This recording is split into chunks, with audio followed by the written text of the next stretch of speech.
কড়াইশুঁটির পুরটাকে সর্ষের তেলের মধ্যে দিয়ে জিরে গুঁড়ো, নুন, চিনি দিয়ে ভালো করে একটু শক্ত করে ভেজে নিয়েছি। এবার ময়দা মাখা আছে, সেই লেচি দিয়ে লেচিটাকে এরকম বাটির মতন করতে হবে, করে এই পুর দিয়ে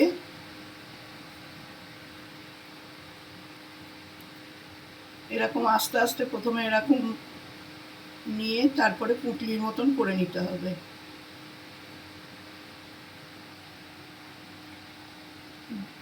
চাকির মধ্যে তেল দিয়ে রাখতে হবে, সাদা তেল দিয়ে আস্তে আস্তে করে বেলতে হবে যাতে পুরগুলো কেটে না বেরিয়ে যায়।